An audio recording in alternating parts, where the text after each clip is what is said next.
Assalamualaikum warahmatullahi wabarakatuh.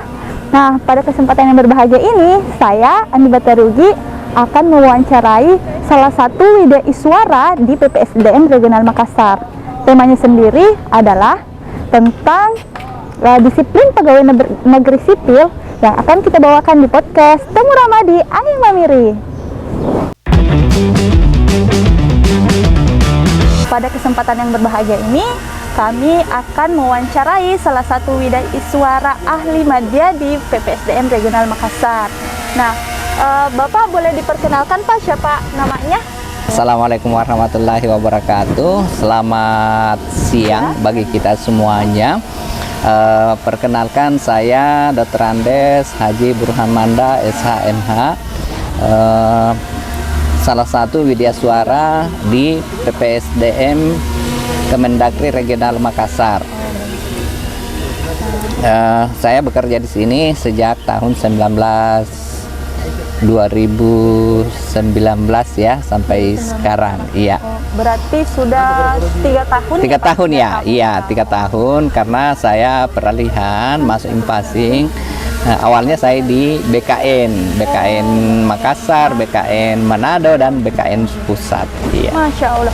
Sudah ya. Pak Bu, sapaannya apa Pak? Saya panggil Pak Burhan saja. Pak Iya. Burhan. Ya. Nah, Pak Burhan ini sudah banyak, mungkin sudah sangat ahli ya Pak ya untuk bidang yang akan kita bahas kali ini, yaitu tentang disiplin pegawai negeri sipil.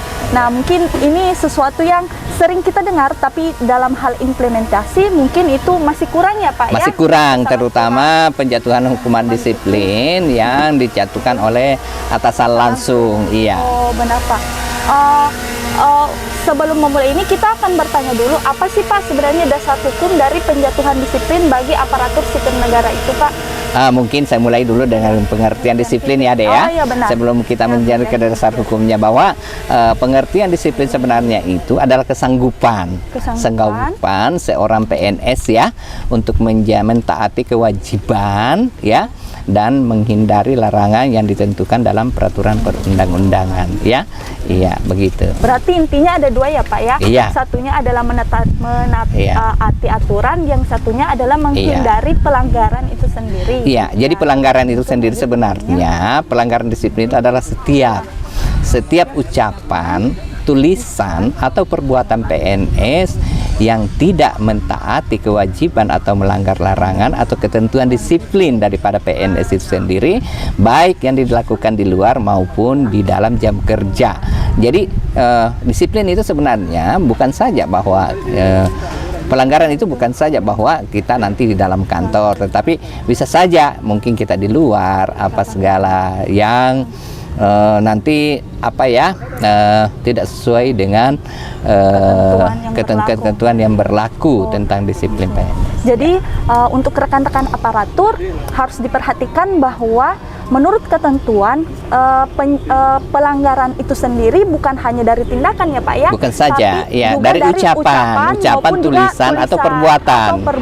Iya, jadi dan bukan hanya di dalam kantor ya Pak ya, bukan, iya, tetapi terhitung sebagai pelanggaran. Iya, misalnya kalau di ucapan bahwa setiap kata-kata yang kita ucapkan dihadapkan atau dapat didengar oleh orang lain seperti dalam rapat, misalnya ya, ceramah, diskusi, melalui telepon, radio, televisi, rekaman, atau alat-alat komunikasi lainnya, itu ucapan. Kalau di dalam tulisan bahwa ada suatu pernyataan pikiran atau perasaan secara tertulis, baik di dalam bentuk tulisan maupun dalam gambar-gambar, karikatur, coretan, dan lain yang serupa dengan itu. Kemudian di dalam satu perbuatan bahwa setiap tingkah laku kita sebagai PNS, tindakan yang dilakukan oleh PNS itu tidak melakukan sesuatu yang seharusnya ya, dan seharusnya dilakukan sesuai dengan peraturan perundang-undangan. Nah, itu deh. Jadi ucapan, tulisan, perbuatan. Ya. Berarti harus lebih berhati-hati ya, karena kita sebagai PNS ya. Iya. Kita pelayan masyarakat. Pelayan masyarakat, iya. Kalau boleh tahu Pak, tadi aturannya itu Pak, aturan yang mendasari disiplin pegawai negeri sipil itu aturan nomor berapa sih Pak? Dasar hukumnya itu deh, mulai dari Undang-Undang Nomor 5 ya, tentang 2014 tentang manajemen ASN ya, yang itu yang pertama, katanya itu undang-undang yang tertinggi bagi kita, undang-undang kepegawaian kita kan gitu ya. Kemudian ada PP 11 2017, Junto PP 17 2020 tentang manajemen PNS ya. Kemudian yang terakhir dari PP 94 tahun 2021 tentang disiplin PNS. Iya. Jadi ada peraturan terbarunya Peraturan PP terbarunya, yang ya. secara khusus mengatur tentang disiplin pegawai negeri PNS. Iya. sipil. Jadi yang diatur itu adalah PNS bukan P3K. Iya. Oh, yang diatur. Tapi dia adalah PNS, Oh, ya, jadi pegawai harus, negeri sipil. Kita ketahui dulu ya Pak, ASN itu terdiri dari pegawai negeri sipil dan P3K. Nah, yang iya. diatur di sini adalah khusus untuk pegawai negeri sipil. Iya. Seperti itu. PNS-nya Bu. Iya. Untuk tingkatan tersendiri Pak, tadi kan ketika pelanggaran itu dapat terjadi melalui ucapan, Iya. melalui tulisan, Iya. maupun melalui perlakuan. Nah, untuk tingkatannya sendiri itu seperti apa Pak? Tingkat hukuman jenis ada ringan, ada juga berat, dan ada sedang ya. Berat. Iya. Jadi di tingkat hukuman disiplin dan jenis pelanggarannya, misalnya ya, kalau di kewajiban seorang PNS itu kan masuk kerja dan mentaati jam kerja ya. Kemudian di tingkat ringannya, jika 3 hari, itu 3 hari ini secara kumulatif dalam 1 tahun ya. Jadi 3 hari tidak masuk kerja, jadi satu hari itu dihitung 7/2 jam. Nah, itu kumulatif sampai 1 tahun. Jadi kalau dikumpulkan 3 hari tidak masuk, itu sudah bisa diberikan teguran lisan ya. Kemudian 4-6 hari itu kita teguran tertulis. Nah, kemudian 7-10 hari pernyataan tidak puas secara tertulis, itu jenis hukuman disiplin tingkat ringan. Nah, kemudian di tingkat sedang bahwa 11-13 hari adalah pemotongan tunjangan kinerja ya, tunjangan kinerja sampai 25% selama 6 bulan ya. Kemudian di 14-16 hari kerja ya, pemotongan tungkin 25% selama 9 bulan ya. Kemudian 17-20 hari kerja ada pemotongan tungkin sebesar 25% selama 1 tahun atau 12 bulan ya. Nah, kemudian di tingkat beratnya, bahwa seorang PNS yang tidak masuk kerja 21-28 hari kerja ada penurunan jabatan setingkat lebih rendah selama 12 bulan ya. Iya, 1 tahun ya. Kemudian kalau apabila PNS itu tidak masuk kerja 25-27 hari kerja adalah pembebasan dari jabatannya menjadi jabatan pelaksana. Pembebasan ya, pembebasan dari jabatannya. Jadi kemungkinan nggak mungkin di eselon 3 administrator, kemudian mereka tidak masuk kerja mungkin selama 25, itu dibebaskan dari jabatannya, jadi diturunkan menjadi pelaksana ya. Dan tidak ada batas waktu Pak? Itu selama 12 bulan. Iya. Iya. Nanti selama 12 bulan nanti itu otomatis di kalau jabatan tidak, kalau naik pangkat biasa otomatis diusulkan lagi naik pangkatnya ya. Tapi kalau jabatan kan harus melalui uji lagi, uji kompetensi ya. Kemudian kalau 28 hari kerja atau lebih atau 7 hari kerja terus menerus itu diberikan tingkat hukuman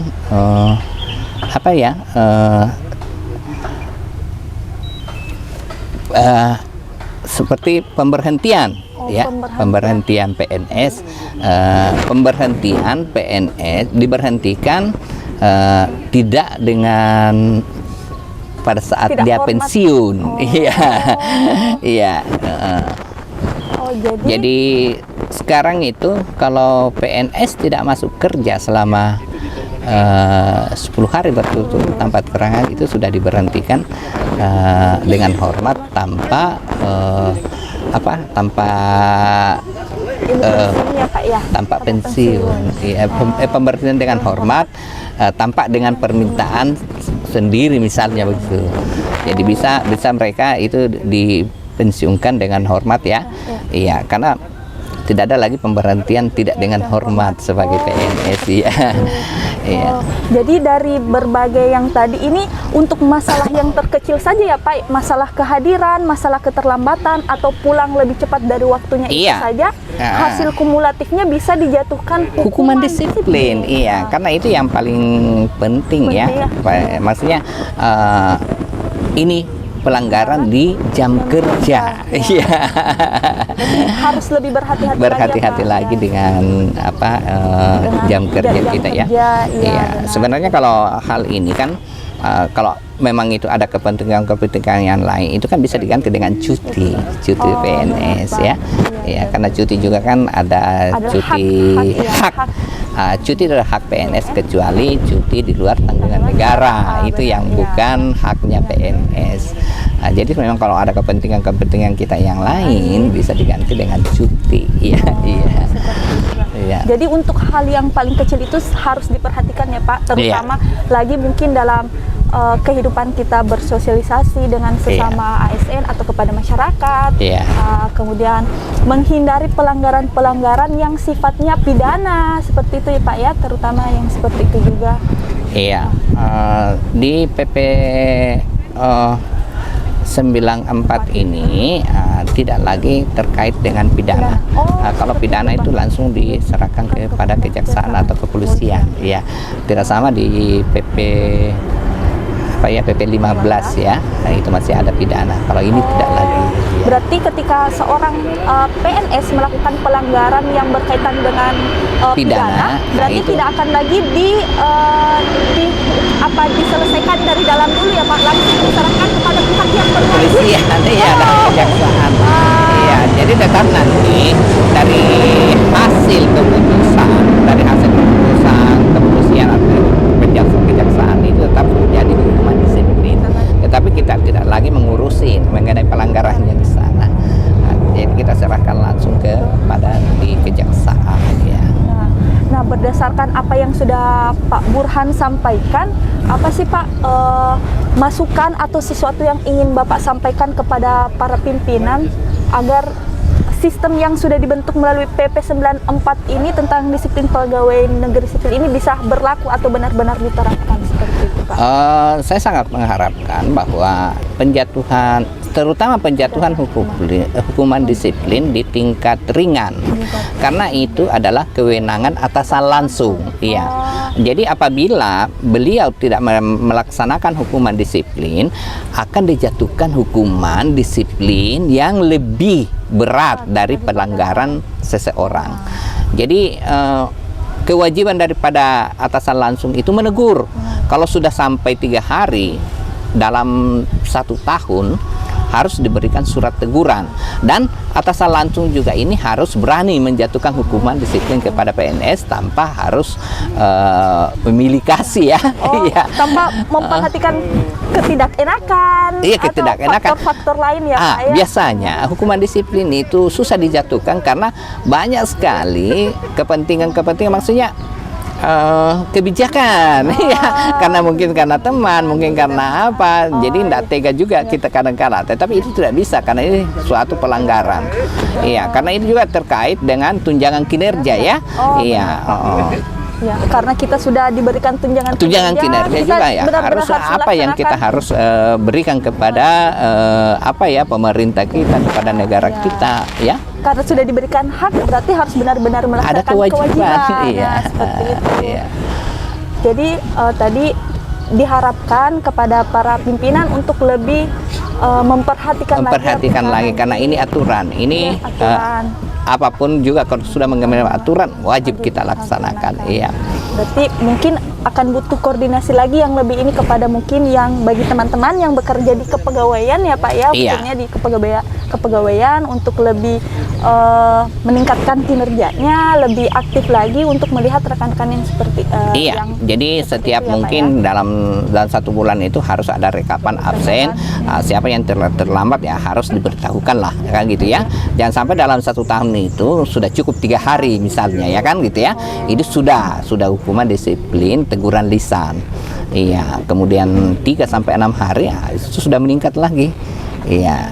Jadi yang saya ingin tanyakan Pak, ini tidak hadir secara 3 hari ini adalah akumulatif 3 hari berturut-turut, atau misalnya yang dari saya terlambat 1 hari terlambat 5 menit, itu akumulatif kalau dihitung dalam 1 tahun 3 hari misalnya sudah lebih dari jadi ini berarti saya sudah bisa mendapatkan hukuman disiplin, Pak. Jadi misalnya kalau seseorang itu selalu terlambat 5 menit, 5 menit, akhirnya menjadi 7/2 jam. Nah, itu sudah dihitung 1 hari deh. Iya. Kemudian nanti itu dikumulatif sampai 3 hari kan, gitu ya. Berarti 72,5 jam. Iya. Iya. Bukan 22 ya 22,5 jam. Kebanyakan. Gitu ya, Kak. 22,5 jam itu sudah dapat hukuman disiplin, tetapi dalam 1 tahun. Iya. Sudah bisa. Berarti saya sendiri pun harus lebih berhati-hati ya, Pak. Iya. Soalnya masih sering terlambat. Pulang cepat. Pulang lebih cepat. Iya. Tidak memperhatikan. Terutama di jam waktu. kerja ya. Jadi jam-jam kerja ini sangat perlu kita perhatikan baik-baik, karena dari jam kerja itu itulah nanti yang membuat hukuman disiplin. Ya. Selain pertanggungjawaban kepada negara, juga pertanggungjawaban kepada diri sendiri, kepada Tuhan, kepada Allah ya. Kita sudah diberikan kesempatan untuk melayani masyarakat, ya benar-benar digunakan sebaik mungkin ya, Pak ya, untuk melayani masyarakat seperti itu. Iya deh ya. Ternyata banyak sekali ilmu, banyak sekali pengetahuan, pemahaman yang sangat bermanfaat untuk kita sebagai aparatur sipil negara, sebagai pegawai negeri sipil yang diberikan oleh Pak Burhan ya, Pak. Terima kasih banyak, Pak, atas ya. ilmunya. Nanti ini juga saya mau kaitkan dengan cuti PNS ya, karena adanya tidak masuk kerja itu mungkin karena ada kepentingan, padahal itu bisa diganti dengan cuti ya. Ada cuti tahunan, ada cuti besar, ada cuti alasan penting, ada cuti bersalin ya kan, gitu ya. Jadi ada semua, ada CAP-nya, cuti alasan penting ya, cuti di luar tanggungan negara. Cuma kalau cuti di luar tanggungan negara itu bukan hak PNS, karena harus minta izin kepada BKN. Karena pada saat selesai nanti melaksanakan cuti di luar tanggungan negara harus melapor lagi ke BKN, dan BKN membuatkan pengaktifan kembali sebagai PNS. Iya. Jadi sebenarnya ada wadahnya sebenarnya orang tidak masuk kerja ya kan, gitu ya. Iya, benar, bisa diganti dengan cuti kalau memang itu ada kepentingan. Iya. Kenapa mestinya kita tidak masuk kerja tanpa keterangan? Ya jangan sampai ada PNS yang tidak masuk kerja tanpa keterangan. Harus ada keterangan. Apakah itu ada kepentingan lain, itu ada semua hak-haknya sebagai PNS. Jadi saya kira tidak ada alasan untuk tidak masuk kerja tanpa keterangan. Jadi nanti akan ada lanjutannya lagi, mungkin akan diberikan kembali oleh Pak Burhan mengenai masalah cuti. Nah, yang akan berkaitan dengan topik kita pada hari ini. Iya. Maka karena durasinya dibatasi, maka sekian dulu untuk hari ini. Terima kasih atas kesempatan yang diberikan ya, Pak ya. Assalamualaikum warahmatullahi wabarakatuh. Assalamualaikum warahmatullahi wabarakatuh. Selamat siang bagi kita semua.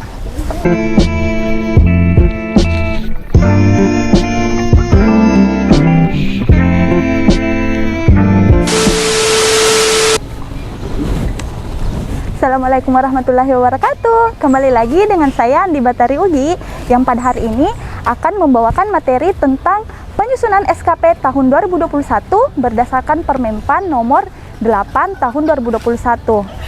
Selanjutnya akan kita bahas di podcast Temu Ramah di Angin Mamiri.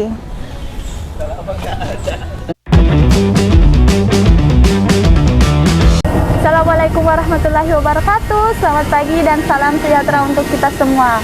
Pada kesempatan kali ini, di tempat yang berbahagia ini, di kesempatan yang berbahagia ini, kami akan mewawancarai nih salah satu widai suara di PPSDM Regional Makassar. Baik, topiknya nanti akan dijelaskan. Untuk perkenalan dulu ya, Pak ya. Nah, boleh dipanggil siapa ya, Pak?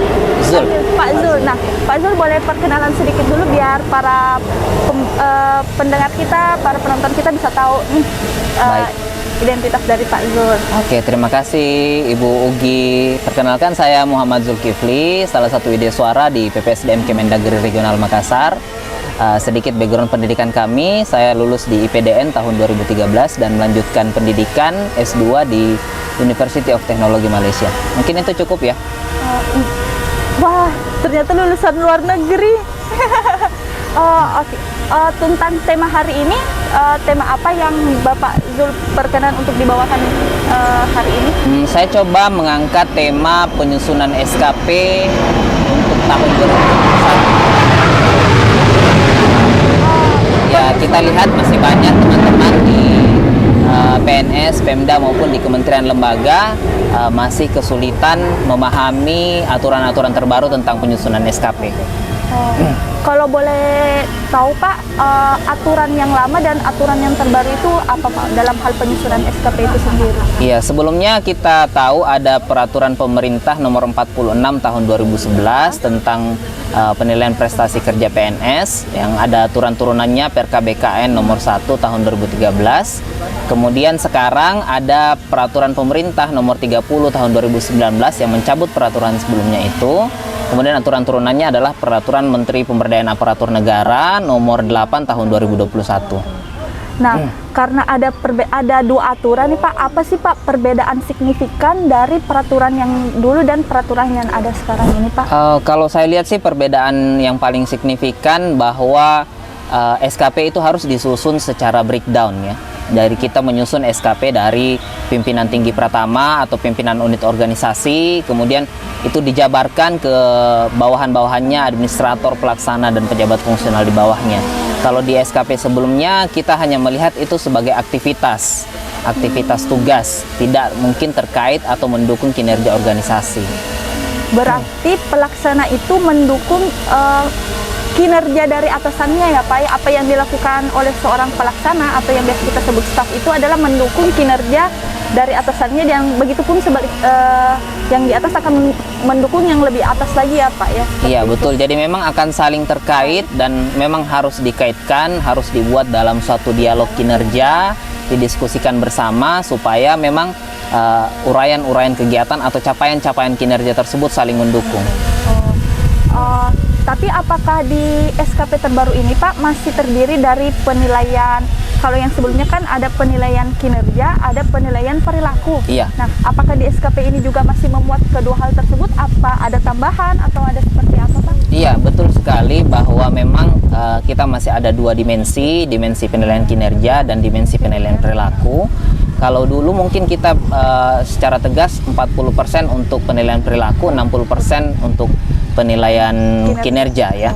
Tapi untuk SKP ini jika lembaga tersebut atau instansi tersebut belum menerapkan penilaian 360 atasan, bawahan, dan rekan sejawat, maka penilaian kinerjanya menjadi 70% dan penilaian perilakunya hanya 30%. Oh, seperti itu Pak. Kemudian dokumen apa sih Pak yang kita perlukan untuk menyusun SKP yang tahun 2021 ini Pak, 2021 dan seterusnya? Iya. Jadi tentunya kita harus mempersiapkan beberapa dokumen seperti sasaran kerja organisasi atau Renstra, kemudian perjanjian kinerja terutama JPT Pratamanya, kemudian DPA organisasi atau DIPA. Bisa juga kita mengambil sebagai referensi adalah regulasi tentang OTK organisasi. Jadi kita bisa mengambil dari banyak sumber ya Pak, dari dokumen perencanaan, dari pelaksanaan anggaran dan sebagainya. Kemudian selanjutnya Pak, apakah ada perbedaan yang signifikan antara pelaksana atau administrator dalam hal penyusunan SKP-nya itu sendiri Pak? Iya, jadi kalau kita lihat dalam Permenpan nomor 8 tahun 2021, kita akan melihat bahwa SKP JPT Pratama itu memang dihususkan formnya dibedakan dengan administrasi dan fungsional. Administrasi yang kami maksud di sini adalah administrator, pengawas, dan pelaksana. Jadi tiga jabatan ini kurang lebih sama form SKP-nya, berbeda dengan untuk eselon 2 atau pimpinan tinggi Pratama. Kemudian Pak, dari segi kalau yang sebelumnya kan hanya ada lembar penilaian, lembar untuk penilaian perilaku tersendiri, terus perjanjiannya seperti apa. Nah, kalau untuk SKP yang terbaru ini isinya seperti apa sih Pak? Iya, jadi memang kita akan cukup banyak membuat form, apalagi tahun ini ada 2 model penilaian SKP. Versi pertama Januari Juni itu berdasarkan PP 46, kemudian Juli sampai Desember berdasarkan PP 30. Jadi pertama kita buat yang PP 46, kurang lebih dia ada 3 bagian. Kemudian PP 30 ini kita mulai dari rencana kinerja, kemudian yang kedua adalah penilaian kinerja, yang ketiga penilaian perilaku, dan terakhir laporan kinerja. Gitu. Untuk penilaian kinerja sendiri Pak, dulu kan yang paling tinggi itu adalah 100%. Nah, Iya. apakah ada perbedaan lagi untuk aturan yang terbaru ini? Iya, Masalah- ini juga yang cukup berbeda ya dibandingkan sebelumnya. Kalau sebelumnya untuk proses administrasi kenaikan pangkat itu kita hanya perlu nilai baik. Nilai baik itu di range 76 sampai 91. Sekarang nilai baik itu dimulai dari angka 90 sampai 110 ya. Kalau saya perlu dicek lagi di Permenpan 8 tahun 2021, baik itu 90 sampai 120, dia akan mendapat nilai sangat baik jika dia mempunyai ide baru. Seperti itu. Berarti melalui SKP ini sebenarnya PNS itu didorong untuk memiliki inovasi ya Pak ya, Iya. untuk memiliki ide baru di luar tugas dan fungsi yang sebenarnya dia emban ya Pak. Iya, betul Gitu. sekali. Jadi di Permenpan 8, sekali lagi kitab sucinya untuk penyusunan SKP ini adalah Permenpan 8. Ada satu subbab memang yang membahas tentang ide baru. Jadi ide baru itu tentunya tidak bisa hanya kita akui sendiri. Harus diakui oleh pimpinan tinggi Pratama, dan memang harus ada skala penilaian dampak dari ide baru tersebut. Oh, berarti untuk ide baru itu tersendiri Pak, ini kan sesuatu yang baru ya Pak Iya. ya. Apakah pelaksana atau misalnya itu mengajukan ide baru tersebut sehingga disetujui oleh atasan dulu berikut dengan penilaiannya, atau bagaimana Pak untuk Iya. pengajuan ide baru itu sendiri? Jadi pengajuan ide baru memang harus diajukan secara berjenjang ya, kemudian diakui oleh JPT Pratamanya. Nanti ada form-formnya dalam Permenpan 8 tahun 2021. Kemudian setelah ide baru tersebut disetujui, baru direkap masuk dalam SKP. Seperti itu. Kemudian selanjutnya Pak, terkait dengan SKP ini kan masih banyak yang awalnya Pak ya. Iya. Sampai kadang saya lihat status dari teman-teman banyak yang masih pusing bagaimana sih Pak penyusunannya, padahal SKP itu sangat penting ya Pak gunanya untuk apa saja sih Pak sebenarnya guna dari SKP itu, manfaat dari pembuatan SKP itu sendiri. Jadi kalau kita lihat yang paling dekat ini, dalam waktu paling dekat adalah untuk administrasi kenaikan pangkat. Kenaikan Terutama pangkat. teman-teman yang akan naik pangkat di periode April 2022, dan yang mungkin tentunya akan dipakai juga untuk yang Oktober 2022. Selain itu SKP juga kita pakai untuk administrasi pengajuan pensiun, administrasi untuk mutasi ya. Dan kalau kita melihat manfaat SKP itu akan dipakai sebagai pengukuran kinerja seorang administrasi ya, atau pejabat fungsional di dalam suatu organisasi seperti itu.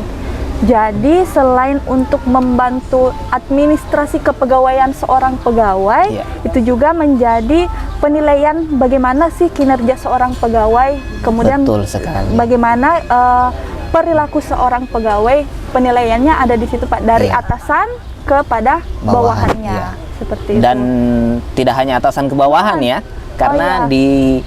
misalnya di Kemendagri ini sudah menerapkan penilaian 360, maka hanya 40% dari atasan itu, kemudian ada 60% dari atasan, kemudian 20% dari rekan sejawat, dan 20% dari bawahan. Bawahan. Iya.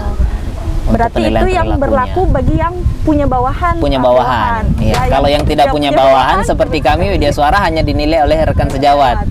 40% nilainya oleh rekan sejawat, 60% dinilainya oleh pimpinan atasan langsung. Oh, atasan langsung. Nah, ternyata SKP ini, tapi menurut Bapak Sul, melihat dari teman-teman ini apa sih Pak kesulitannya dalam menyusun SKP yang terbaru ini? Saya lihat mungkin kesulitannya mereka memahami ya rumus-rumus yang ada dalam form Excel yang sudah tersebar di kalangan PNS ya, baik di kementerian, lembaga ataupun di Pemda. Mereka sulit memahami, tapi sebenarnya kita tidak paham pun sebenarnya tidak apa-apa dulu. kita bisa ada waktu untuk mempelajari kembali Permenpan 8, silahkan diinput saja dulu sesuai dengan pembagian rencana kinerjanya, pembagian kinerja pada ketua timnya atau administratornya. Kemudian itu akan secara otomatis terisi sampai ke sheet-sheet selanjutnya seperti itu. Kemudian Pak, untuk itu sendiri, kalau saya pribadi kesulitan itu adalah untuk menerjemahkan, menerjemahkan yang kinerja atasan diturunkan kepada bawahan.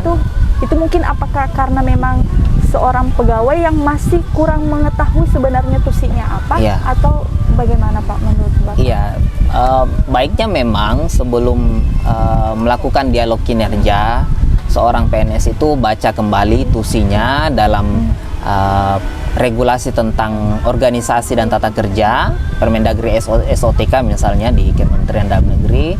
Kemudian dia bisa baca juga informasi jabatannya dalam dokumen Anjab ABK-nya, ya, sehingga dia lebih mengetahui perannya ketika diadakan dialog kinerja. Dan memang tim pengelola kinerja pada suatu instansi ini yang memandu dialog kinerja ini, menyebutkan atau mengarahkan, membimbing kepada mereka bahwa peran kamu itu hanya seperti ini, ya, dengan melihat dokumen-dokumen yang kita sebutkan tadi di awal. Berarti yang paling penting dulu nih Pak ya, sebagai seorang PNS adalah benar-benar mengetahui tugas dan fungsinya itu apa, berdasarkan Anjab ABK-nya, berdasarkan dokumen-dokumen lainnya, pokoknya harus mengerti dulu tusinya sendiri itu seperti apa. Iya. Kemudian ada lagi yang ingin disampaikan Pak Zul pada kesempatan kali ini buat para rekan-rekan aparatur. Iya, secara teknis mungkin kita mau apa saja sih yang sebenarnya harus kita cetak tadi. Saya simpulkan kembali bahwa beberapa hal yang akan kita cetak dalam SKP 2021. Yang pertama, SKP versi PP46 untuk Januari Juni, kemudian Juli Desember versi Permenpan 8 tahun 2021 yang terdiri dari SKP, penilaian kinerja, penilaian perilaku, dan laporan kinerja. Nah, dan ini perlu diingat bahwa laporan kinerja kita tidak ditandatangani lagi oleh atasan pejabat penilai jika tidak ada keberatan nilai, ya. Jadi hanya 2 tanda tangan di situ. Dan terakhir ada integrasi. Integrasi ini kita dasari dari SE Menpan nomor 3 tahun 2021. Ada 3 lembar di situ, SKP PP46, SKP PP Permenpan 8 tahun 2021, dan terakhir integrasi. Perlu diingat bahwa nilai SKP PP46 akan dikonversi menjadi range atau skala nilai SKP versi PP 30 tahun 2019. Jadi ini akan secara otomatis ada di Excel. Kurang lebih kita akan memprint sekitar 7 dokumen untuk pejabat administrasi, dan untuk pejabat fungsional ada tambahan keterkaitan butir kegiatan. Jadi kurang lebih ada 8 lembar dokumen untuk pejabat fungsional. Mungkin itu Bu Ugi, terima kasih. Ya, terima kasih atas berbagai ilmu, berbagai pemahaman yang disampaikan kepada Pak Zul. Itu akan sangat berguna bagi kita rekan-rekan aparatur terkait dengan penyusunan SKP sesuai dengan peraturan yang terbaru. Nah, terima kasih banyak atas kesempatannya. Semoga di lain waktu kita memiliki kesempatan lagi untuk berbincang dengan Pak Zul dengan tema yang lainnya. Terima kasih atas kesempatan yang berbahagia ini. Wassalamualaikum warahmatullahi wabarakatuh.